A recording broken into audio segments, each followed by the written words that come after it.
Ya. Muy bien, vamos a continuar mientras los demás chicos se van uniendo, ¿ya? Siempre va a ser así, el mismo link vamos a ingresar nuevamente, ¿ya? Para aprovechar un poquitito más de tiempo. Ya, muy bien. La cultura Paracas, ¿no? Yo sé que esto ustedes ya lo saben, se dividió en dos, ¿no? La cultura Paracas Cavernas y la cultura Paracas Necrópolis, ¿ya? Pero en el formativo final, la que se va a ubicar en el formativo final va a ser la primera, Paracas Cavernas, ¿ya?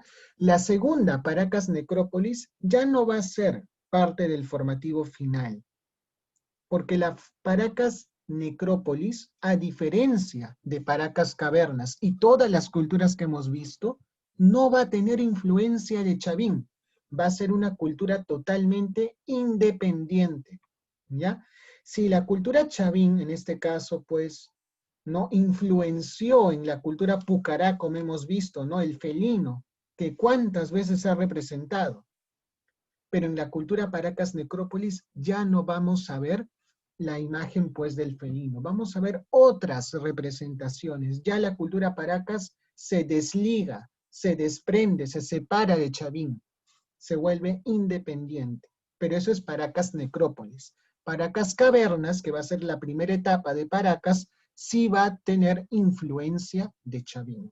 Por eso la cultura Paracas Cavernas sí forma parte del formativo final o formativo post-Chavín. ¿Ya? La cultura Paracas Necrópolis más bien ya no va a parecerse tanto a Chavín, se va a parecer más a Nazca, porque ya va a ser la transición justamente a la cultura Nazca, que es la cultura que viene después de Paracas, ¿no? Porque ambas culturas se desarrollan en la misma zona, en el departamento de Ica. Justamente esa es la ubicación, ¿no? La cultura Paracas se va a desarrollar en el departamento de Ica, ¿ya? Se va a desarrollar en el departamento de Ica. Muy bien. Acá tenemos pues un pequeño mapa, como dice acá en la leyenda, ¿no? La cultura Paracas Cavernas se desarrolló en esta parte, ¿no? Que fue el valle justamente de un río, ¿no? Que en este caso, como dice la imagen, fue el valle del río Ica. Pero la otra etapa, Paracas Necrópolis, se va a desarrollar en su mayoría en esta parte, ¿no? Que son los demás ríos, ¿no? El río Chincha, el río Pisco, ¿ya? ¿Y qué es esta parte? Donde se ubica la península de Paracas, que es esa pequeña extensión que ustedes pueden ver acá, ¿no? A ver, lo vamos a señalar, ¿no? Esa extensión de la península de Paracas, ¿ya? Esa zona roja va a ser una zona que por lo general va a funcionar como cementerio, ¿ya? Ahí van a ubicar todos sus fardos funerarios, van a construir sus tumbas que tantas veces hemos visto en los libros de historia. Ahí van a colocar sus tumbas, ¿ya? En las demás zonas, que son la de color amarillo y la de color blanco, no van a construir tumbas, cementerios, simplemente ¿a qué se van a dedicar? A vivir. ¿Ya? Es decir, en esta zona de amarillo y en la blanca estaban las casas y en la zona de rojo estaban las tumbas. ¿Ya? Por lo general, pues esta zona de rojo, como pueden ver, no tenía ríos, por lo tanto era una zona eminentemente desértica. Por lo tanto, para no desaprovechar el territorio, pues lo dedicaron a que sea una zona dedicada a enterrar sus muertos. ¿Ya? Muy bien. ¿Quiénes estudiaron estas culturas? Fueron dos personajes. Julio César Tello, otra vez tenemos a Julio César Tello, que recordemos es el padre de la arqueología peruana, y su discípulo Toribio Mejía Sexpe, ¿no? Que acá en Paracas no va a ser tan importante, pero cuando veamos cultura nazca sí lo va a ser, ¿ya? ¿Por qué? Porque hay una confusión. Confunden mucho Toribio Mejía Sexpe con María Reich. ¿En qué aspecto? En quién descubrió las líneas de Nazca, ¿ya?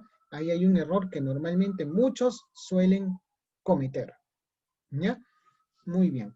En cuanto a su política, Paracas, como es una cultura que se va a dividir en dos, ¿no? Paracas, Cavernas y Necrópolis, una parte que sí va a ser chavinoide y otra parte que no lo va a ser. Ahí ya vemos la diferencia, ¿no? La política ya no va a ser teocrática en su totalidad, sino va a ser una cultura mixta, ¿no? Va a haber un elemento teocrático y un elemento militar. Es decir, en la parte alta de la pirámide social, no solo van a estar los sacerdotes, sino los sacerdotes van a cogobernar con los militares, ¿ya? Y acá hay una transición importantísima. Chavín, ¿qué era? Era teocrático, solo teocrático. ¿Qué era Paracas? Era teocrático militar, ¿ya? Teocrático militar. ¿Y qué era Nazca? Nazca va a ser un gobierno, por lo general, militar. O sea, ahí pueden ver cómo fue cambiando, pues, el modelo o el estilo de gobierno, ¿no? Primero pasamos en Chavín, teocrático. Paracas fue teocrático militar, combinado, mixto. Pero cuando llegamos a Nazca, va a ser militar. ¿Cómo fue cambiando la cosa? ¿Ya? Luego tenemos que la sociedad va a ser clasista y jerarquizada. Es lo común de esa época, ¿no? Se va a dividir en clases sociales, ¿no? Una clase dominante y otra clase dominada, ¿no? La clase dominante, por lo general, ¿quiénes eran? Los gobernantes. Y la clase dominada eran los que trabajaban, ¿no? En los campos o extrayendo, pues, recursos hidrobiológicos de los mares, ¿no? Es decir, pescadores. Muy bien. Luego tenemos que la religión, ¿no? El dios Con, que va a ser el dios principal de la época, que va a ser llamado el dios volador o el dios oculado, ¿no? Es un dios muy relacionado con el mar. ¿Por qué? Porque Paracas era una cultura, pues, pegada al litoral, ¿ya? Y por lo general, ¿qué representaban en sus cerámicas y en sus textiles? Ah, representaban felinos, aves, peces, plantas, ¿de acuerdo? Serpientes, seres híbridos y obviamente seres humanos, ¿ya? Si te das cuenta, acá vemos varios elementos de Chavín otra vez. Tenemos felinos, aves, serpientes, que son elementos chavinoides, ¿no? Los cuales poco a poco van a ir desapareciendo, porque al principio, repito, Paracas era chavinoide, pero luego va a dejar de serlo, ¿no? Hasta convertirse en una cultura independiente de Chavín. Y otro elemento importante fue la escritura, ¿ya? Según la estudiosa Victoria de la Jara, en sus textiles, las representaciones que ellos imprimían en sus textiles, según esta estudiosa, van a ser o podrían ser una forma de comunicarse.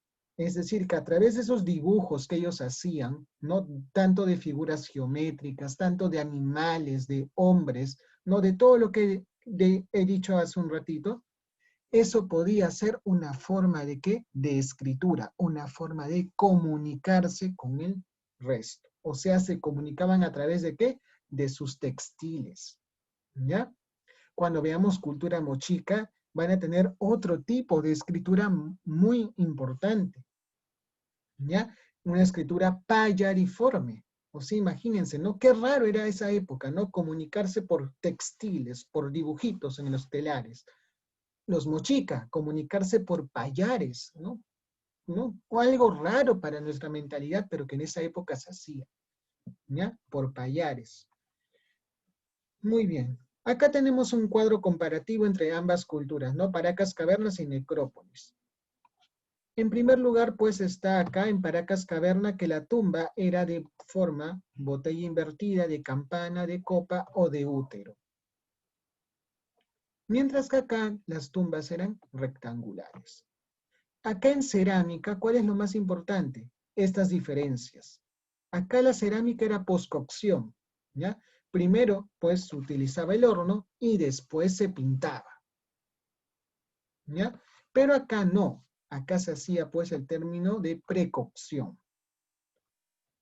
Otra diferencia importante, pues, es que acá la cerámica era polícroma, varios colores, pero acá ya era un poquito más monótona, ¿no? Un solo color, monócroma. Otra vez acá la diferencia que les vuelvo a reiterar. Paracas Caverna era chavinoide. Paracas Necrópolis, que era una transición a Nazca. ¿Ya? Ya no tiene elementos de Chavín. Ya se asemeja cada vez más a lo que va a ser la mejor cerámica pictórica del mundo andino, ¿ya? Que es la cultura nazca. Si a mí me preguntan en un examen, ¿cuáles fueron los mejores ceramistas de la historia del país? Fueron dos culturas, Mochica y Nazca. Fueron los mejores en cerámica, ¿ya? No hubo otra cultura que se compare con ellos. Pero los Nazca fueron los mejores ceramistas en términos de color. Los mejores ceramistas, pues, pictóricos, ¿ya? Por el múltiple, pues, por la múltiple gama de colores que ellos utilizaron en su cerámica, ¿no? Su técnica de ellos, ¿cómo se llamó? Horror al vacío. Ellos detestaban dejar espacios en blanco en su cerámica. Era algo que no se podía dar. Por otro lado, los Mochica destacaron por cerámica escultórica, como les dije, con la cultura salinar, ¿no? Representar en su cerámica, ¿qué cosa? A una persona, a una escena sexual, enfermedades, actividades de la vida diaria. Era algo en lo cual los Mochica eran expertos, ¿ya? Como ves, cada uno tenía su lado, ¿no? Los Nazca eran expertos en manejar los colores, pero los Mochica eran expertos en representar en una cerámica distintos aspectos de la vida diaria, ¿ya? Pero en ese sentido, ambas culturas fueron los mejores en cerámica, ¿ya? Los Paracas estuvieron cerca de Nazca, pero lamentablemente su cerámica pues no pudo compararse con la calidad de la cerámica de los Nazca, ¿ya? Paracas Cavernas tuvo como capital Tajahuana y Paracas Necrópolis tuvo como capital Topará. Luego, Paracas Cavernas, y acá quiero que te des cuenta otra vez cómo se mete Chavín en Paracas, ¿ya? Que los tejidos de Carhua, que pertenecen a Paracas Cavernas, ¿a quién representan en ese tejido? Otra vez, el dios de los báculos. Ese dios de los báculos, ¿de qué cultura es? Chavín, ¿ya? Pero otra vez está presente en Paracas Cavernas. Pero ya no lo va a estar en Paracas Necrópolis, ¿ya? Acá en Paracas Necrópolis tenemos que son los mejores exponentes en textilería de América Antigua. ¿Por qué? Porque van a usar numerosas fibras, inclusive van a llegar a usar cabellos humanos para fabricar sus textiles, ¿no? Hasta ese punto llegaron en cuanto a esa técnica, pues, avanzada en textilería, ¿ya? También utilizaron, obviamente, tintes para colorear estos textiles, y son textiles que, a diferencia de las ropas que nosotros podemos usar en la actualidad, no se han desgastado con el tiempo. Hasta ahora se conserva la calidad de esos textiles, ¿ya? Y por último, algo muy importante que quizás recuerdes de Paracas, que fueron los más expertos cirujanos en América Antigua, por dos cosas. Por las trepanaciones craneanas, ¿de acuerdo? Que tenían dos propósitos. Uno, sanación, ¿no? A veces era importante o era necesario hacer una cirugía a la persona, una cirugía en su cráneo, ¿ya? Ese era uno de los propósitos de la trepanación craneana, porque si no lo hacía, simplemente la persona moría, ¿ya? Pero otro propósito era el propósito, obviamente, religioso, ¿ya? Motivo de las creencias de esa época. Y otra técnica de cirugía, pues justamente fue la deformación craneana, ¿ya? Cuyo propósito en sí era diferenciarse. Por lo general, los que se hacían esa deformación eran los de la clase alta. Y al deformarse esa cabeza, que era un poquito ya más larga, se diferenciaban del resto de la población, que por lo general eran de clase baja. ¿Quiénes replicaron esto? Pero no lo hicieron con la cabeza, sino con las orejas. Los incas, con los famosos orejones. ¿Quiénes eran los orejones? La nobleza inca, ¿ya? Los incas replicaron esta práctica, pero no lo hicieron con la cabeza, no alargaron la cabeza, sino lo que alargaron para diferenciarse de los demás fueron las orejas, ¿no? Con esas orejeras tremendas, pues, que se colocaban a las alturas, pues, de sus oídos. Muy bien. Luego tenemos otros aspectos del formativo que quise acá ponerles como información adicional. El altar de Choque Chinchay, ¿a qué cultura pertenece? Cultura Chavín, ¿ya? Básicamente, ¿cuál es su importancia? Ser un observatorio astronómico, ¿no? Acá está el altar, acá le he puesto una imagen, ¿no? ¿Cuántos orificios tiene? Tiene 7, ¿ya? En esos orificios se colocaba, pues, agua y servía justamente para ver el movimiento de los astros, ¿ya? Esa era su función, básicamente. Y otra importancia de la cultura chavín es que ellos utilizaban mucho los pututos, que eran como una especie de, pues, instrumento de viento, ¿ya? En sus ceremonias, para generar mucho más terror a las personas que entraban al templo. Otra cosa importante, pues, es la bebida atja, que es la famosa chicha de jora, algo que los chavín también utilizaron básicamente, pues, para generar ese efecto psicológico en sus, ¿no?, adoradores. Y por último, el cactus San Pedro, que es una planta obviamente alucinógena, ¿no? Por no decir droga, en otras palabras. Y otro punto importante es que la base social del formativo fue el ayllu. El ayllu ya existía desde esta época. El ayllu no nace con los incas. Siempre cuando vemos Tahuantinsuyo nos dicen la base de la sociedad inca fue el ayllu. Pero los incas no crearon esa organización, ya existía desde esa época. ¿Ya? Muy bien. Vamos a resolver unos 3 ejercicios para ya poder culminar con la clase de hoy. ¿Ya? La clase pasada hemos estado resolviendo estos primeros ejercicios, ¿no?, sobre poblamiento peruano y americano. Vamos a ver esta preguntita que trata sobre Chavín. A ver, vamos a pensar un poquito. Ya voy a ir leyendo y si por ahí ya saben la respuesta, lo pueden colocar, ¿no?, en los comentarios. Dice, ¿por qué se considera que Chavín define el primer horizonte cultural? Sabemos que Chavín fue el primer horizonte cultural u horizonte temprano, pero ¿cuál fue la causa? ¿Ya? Y por algo les he puesto esta imagen, ¿ya? Para que más o menos se den una idea por qué Chavín fue horizonte, ¿ya? Recordemos que el horizonte, ¿qué fue? Una o dos culturas dominan, mientras que un intermedio, ¿cómo se define? Que son varias culturas las que dominan. Muy bien. Uno dice, fue la primera cultura andina con grandes edificaciones religiosas. 2, fue la síntesis del periodo formativo. ¿Ya? 3, expandió su influencia por gran parte del territorio peruano. Como les dije, esa imagen que he puesto ahí tiene un propósito, para más o menos orientarles de qué trata la pregunta. ¿Ya?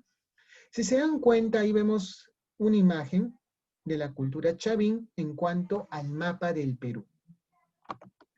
¿Ya? En cuanto al mapa del Perú. Lo que es Chavín, en su mayoría se ubicó en la zona de Ancash. ¿Ya? Sin embargo, Chavín no se restringió a la parte de Ancash, sino que se expandió tanto al norte como al sur. Pero esa expansión no fue militar, como les digo, fue religiosa. ¿Ya? Básicamente con el dominio del terror, ellos se expandieron tanto por el norte como por el sur. Y llegaron pues a ser una cultura extensa, ¿no? Regularmente extensa. Obviamente hubieron culturas más extensas, pero Chavín pues fue una cultura, por así decirlo, regularmente dominante. A ver, voy a revisar el chat. Ahí me han dicho la E, otros dicen la C, otros dicen la D. Vamos a ir por partes entonces, ¿ya? Dice, número 1, fue la primera cultura con grandes edificaciones religiosas. Eso es falso. No fue la primera cultura con grandes edificaciones religiosas. ¿Y cómo me doy cuenta de eso? Recuerda, Caral, ¿no te recuerdas las imágenes que hemos presentado cuando vimos Caral? Esas tremendas o esos tremendos templos que construyó la cultura Caral. Y Caral fue antes que Chavín. Eso quiere decir que Chavín no fue la primera cultura que construyó grandes templos. Otras culturas que fueron antes que Chavín ya construían grandes templos. ¿Y cuándo se dio eso? Arcaico superior. Y Chavín recién aparece en el formativo. ¿Ya? Por lo tanto es falso. Se va la 1, perdón, se va la B, se va la E, se va la C. Solo me queda la A y la D, ¿ya? Fue la síntesis del formativo. ¿Será verdadero o será falso? Recordemos, chicos. Formativo inicial, ¿cómo se llama? Pre-Chavín. ¿Cómo se llama el formativo medio? Tiene otro nombre. Lo puse en la diapositiva. Formativo medio o síntesis. ¿Y por qué se llama así? Porque Chavín fue una síntesis de todas las culturas que fueron antes que Chavín. ¿De acuerdo? Todas esas culturas como Cupisnique, por ejemplo, que representó al dios de los báculos, ¿no? Todos esos elementos se juntaron en Chavín. Algo como lo que ocurrió con los incas. Los incas los criticamos mucho porque no fueron muy originales. Y es cierto, ellos pues cogieron todo lo que las culturas habían creado, ¿no? Por ejemplo, de los Pucará, cogieron los Guaruguaru, ¿no? De otras culturas cogieron la orfebrería, por ejemplo, los Chimú, ¿no? Y así, se nutrieron de distintos aportes de diferentes culturas. Algo así fue Chavín también. La 2 es verdadero. Y por último, como ves en la imagen, expandió su influencia por gran parte del territorio peruano. La respuesta es la D, ¿ya? Y esta pregunta pues es accesible, ¿no? ¿Por qué? Porque al yo descartar la primera, ya eliminé 3 claves de una. Maté 3 pájaros de un solo tiro, ¿ya? Y me quedé con 2 claves nomás, ¿ya? Entonces, recuerda, no siempre que diga la palabra primera o esa famosa palabrita que hemos visto antes, la palabra solo, esas palabras son engañosas, ¿ya? Que por lo general son falsas. A ver, otra fácil. Esta sí es fácil, porque cuando vimos formativo inicial, yo les mostré imágenes, ¿no? Yo les dije, presten atención a las imágenes, porque eso es lo más importante de cada cultura. Y yo les mostré la imagen que vemos ahí. No es igualita, pero tiene la misma idea. Un elemento, pues, que tenía, o una representación en piedra, que tenía un ojo cuadrangular, un ojo circular, y que no solo estaba tallada por delante, sino también por detrás. ¿Cuál será la respuesta? ¿Qué cultura será? ¿Ya? Es una cultura del formativo, como dice acá, pero ¿de qué formativo? Hemos visto 3 formativos hoy día. Si tú recuerdas las imágenes de hoy, en las imágenes de hoy no aparece esta imagen, así que no puede ser formativo final. ¿Será de Chavín esta imagen? No, no es de Chavín. Ya te voy ayudando, no es de Chavín. Está entre las 4 primeras. Es del formativo inicial. A ver, recuerda, memoria fotográfica, memoria gráfica. ¿De qué cultura era esta imagen? Este monolito. Moxeque, no, no es Moxeque. Moxeque, acuérdense que era esa tremenda cara con lagrimones, o sea, la cara llorando. Ya acuérdate del emoji llorando, ese emoji llorando, eso es Moxeque. ¿Ya? No es Moxeque, la D, muy bien, la D, excelente, es Kuntur Huasi. ¿Ya? Moxeque son los lagrimones, una tremenda cara con lágrimas. ¿Ya? Pacopampe es lo que hemos visto hace ratito, es una señora, pues, parecida al señor de Zipán, ¿no? Con una tremenda tumba llena de riquezas. Y Huacaloma no hemos visto, así que eso está descartado. ¿Ya? Kunturhuasi, acuérdate, es esto, siempre, Kunturhuasi, los monolitos y la parte de la orfebrería. Vamos con otro. Terminamos con esto. Esto hemos visto algo hoy día y algo la semana pasada. Dice, Paracas Cavernas tiene rasgos chavinoides. A ver, si te acuerdas, he repetido como 5 veces, creo, esta parte. ¿Qué Paracas tenía rasgos chavinoides? ¿Cavernas o necrópolis? A ver, ve recordando. 2. Cupisnique es uno de los posibles orígenes de Chavín, según Larco Joile. También lo mencioné hoy día y lo mencioné la semana pasada. ¿Qué decía Larco Joile? ¿Larco Joile estaba de acuerdo con Tello o proponía otra cultura? A ver, vas recordando ahí. Para Tello, los Arawat están relacionados con el origen de Chavín. Esto lo hemos visto en la clase pasada. con teorías del origen de la alta cultura.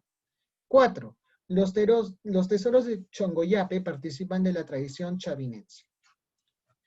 Voy a ir al chat, voy a ver si hay alguien que respondió.